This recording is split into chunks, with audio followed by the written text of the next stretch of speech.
Salut, c'est François, bienvenue dans cette nouvelle émission cette semaine. C'est la semaine du développement personnel. Alors développement personnel, ça veut tout dire et rien dire, qu'on soit bien d'accord. On va tout simplement aborder des notions plus abstraites.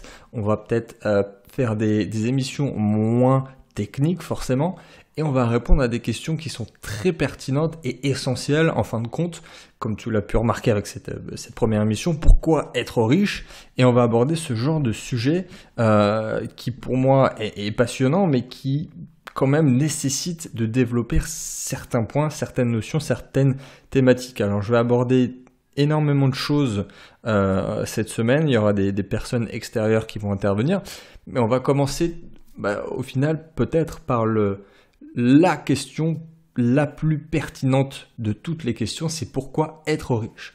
Ah, j'ai pas dit comment être riche, hein, je l'ai développé maintes et maintes fois, c'est le sujet de cette chaîne, c'est pourquoi je fais tout ce contenu, c'est comment être riche, mais aujourd'hui on va aborder pourquoi être riche. Et donc pourquoi être riche est un objectif viable. Pourquoi devenir riche est un objectif viable. Alors c'est pertinent comme question, mais surtout sur les questions qui en découlent. Parce que pourquoi être riche? Déjà, forcément, si on parle que d'une question d'argent, c'est sûr, c'est évident, vaut mieux être heureux et riche que pauvre et heureux, certes, ça c'est sûr, mais toutes les questions qui s'en suivent, donc qui sont pourquoi faire des sacrifices, pourquoi avoir énormément de discipline au lieu de rien foutre, pourquoi on devrait se former au lieu d'avoir le choix de faire autre chose, pourquoi travailler dur? Ça c'est une vraie question au final, pourquoi travailler dur, tu vois? Pourquoi on pourrait ne pas le faire? Pourquoi faire tout ça? Pourquoi devenir riche? Pourquoi être riche? Bon, il y a évidemment une question de liberté, ça semble évident, ça revient très très souvent dans énormément de contenu, c'est la liberté, c'est la première chose à laquelle on pense, mais j'ai pas forcément envie de parler de ça aujourd'hui, j'aimerais vraiment aborder plusieurs autres notions qui sont peut-être un peu plus importantes. Alors pas importantes parce qu'évidemment la liberté ça va être pour beaucoup le choix numéro un et la raison numéro un pour laquelle on va devenir riche, pour laquelle on va vouloir devenir entrepreneur, pour laquelle on met des choses en place et on se lance dans de nouveaux projets. Et il y a tous les aspects qui peuvent graviter autour de la liberté, c'est-à-dire qu'on va pouvoir faire des nouvelles expériences, faire de nombreux voyages, faire de nouvelles rencontres. Donc ça, c'est la première chose, c'est-à-dire qu'on va créer des liens humains assez exceptionnels que une pauvreté ne peut pas apporter. C'est-à-dire que tout ce qui est de tous les projets qu'on va lancer, les partenariats, nos associés, nos clients, tout le partage qu'on fait, toute la démarche entrepreneuriale qu'on va mettre en place, ça va créer des liens assez exceptionnels qu'on ne peut pas avoir autrement. Donc ça peut être déjà un des premiers points qui va justifier notre objectif de vouloir être riche. Mais là où je veux vraiment arriver, et sur lequel je voudrais t'exposer mon avis, c'est sur ta satisfaction, ton évolution et ta contribution au monde. Moi j'appelle ça ta haute destinée personnelle. En fait c'est ta mission tout simplement. Et ton bonheur, c'est ça au final. C'est ton accomplissement, ton évolution et ta contribution, ce que j'appelle donc ta haute destinée personnelle. C'est pas la jouissance en fait. C'est pas ta jouissance au court terme. L'accomplissement, ta haute destinée personnelle sera toujours supérieur à ta jouissance ou de tout simplement ressentir du bien-être à court terme. Il y a beaucoup de personnes qui pensent que le bonheur c'est ça. Ils pensent que le bonheur c'est la jouissance, que le bonheur c'est de ressentir du bien-être. Et que la vie, le bonheur peut ne pas avoir d'évolution ou de contribution au monde qui serait valable. Et pour moi, c'est pas du tout ça. Mais c'est complètement faux. Le bonheur, c'est pas que ressentir du bien-être. C'est du coup faire des sacrifices, avoir une certaine discipline au moment présent, au court terme, pour pouvoir atteindre cette satisfaction personnelle, cette évolution et cette contribution au monde. Parce que du coup, la définition du bonheur simple, c'est-à-dire, si je peux l'appeler comme ça, où ça serait juste ressentir du bien-être, ça n'expliquerait pas du tout pourquoi on ferait des sacrifices. Ça expliquerait pas du tout pourquoi on devrait appliquer des rituels, avoir une vraie discipline. Ça aurait aucun sens. Ça n'a pas de sens. Voilà, si on cherche seulement à être heureux par cette sensation de bien-être, ça n'a aucun sens. Alors qu'à l'inverse, quand on va vouloir aller chercher l'objectif de sa mission personnelle, de sa haute destinée personnelle, ça sera valable et ça sera toujours supérieur, comme je te l'ai dit, à une simple jouissance de la définition du bonheur. Et le but de l'homme, c'est pas de ressentir du bien-être, c'est d'accomplir sa destinée, c'est d'accomplir sa mission.